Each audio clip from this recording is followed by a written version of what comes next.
Hi friends, welcome back to Srikriti channel. ఈరోజు నేను nail cone ready చేస్తున్నానండి. మీరు విన్నది నిజమే, మెహందీ కోన్ కాదు, నెయిల్ కోన్. దీన్ని నేను కొబ్బరి చిప్పలతో చేస్తున్నాను. దాదాపు అందరికీ తెలిసే ఉంటుంది. చక్కెర మైదా కానీ బెల్లం మైదా కానీ చాలామంది చేసుకుంటూ ఉంటారు. మేమైతే స్కూల్లో ఉన్నప్పుడు జనవరి 26 వచ్చిన, ఆగస్టు 15 వచ్చిన ఈ మైదాకు బెల్లం మైదాకు ఇలాంటివి చేసుకునే వాళ్ళం. సో ఇప్పుడు మీకు నెయిల్ కోన్ ఎలా రెడీ చేయాలో చూపిస్తున్నాను. ఇందుకోసం ఒక పాత కుండ తీసుకొని అందులో కొబ్బరి చిప్పలు, కొద్దిగా బెల్లం వేసి మధ్యలో ఇలా చిన్న గిన్నె పెడుతున్నాను. మీకు వీడియోలో కనిపిస్తుంది కదా, ఈ విధంగా గిన్నె పెట్టేస్తున్నాను.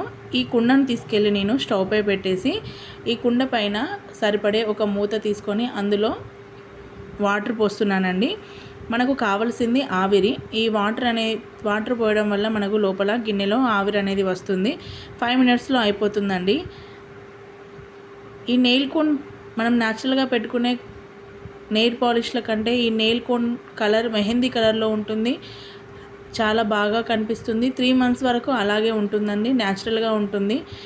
నెయిల్ పాలిష్ పెట్టుకుంటే మనం 2 హ్యాండ్స్కి పెట్టుకోలేం. రైట్ హ్యాండ్కి చాలామంది అవాయిడ్ చేస్తారు, ఎందుకంటే మనం భోజనం చేస్తాం కాబట్టి. సో ఇలా నెయిల్ కోన్ పెట్టుకుంటే మనకు అలాంటి ప్రాబ్లం ఏమీ ఉండదు. చాలా బాగుంటుంది, చాలా చక్కగా కనిపిస్తుంది. చూసారా, మనకు 5 మినిట్స్లో ఆవిరి అనేది రెడీ అయిపోయింది. ఇప్పుడు ఈ ఆవిరిని కొద్దిగా చల్లారాక బయటికి తీసి ఇందులో గోధుమ పిండి కలిపేసి ఒక చిన్న సీసా లాంటి జార్లో స్టోర్ చేసుకుంటే మీకు 3-4 మంత్స్ వరకు వస్తుందండి.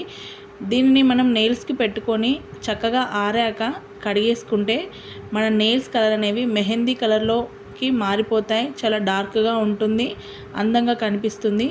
ఈ నెయిల్ కలర్ కూడా మనకు 3-4 మంత్స్ వరకు ఉంటుందండి, అస్సలు పోదు, చక్కగా కనిపిస్తుంది. చూసారా, మీకు పెట్టుకొని చూపిస్తున్నాను. చాలా మంచి కలర్లో పండింది. మీరు కూడా తప్పకుండా ట్రై చేయండి. Thank you for watching. Please subscribe my channel. Please like.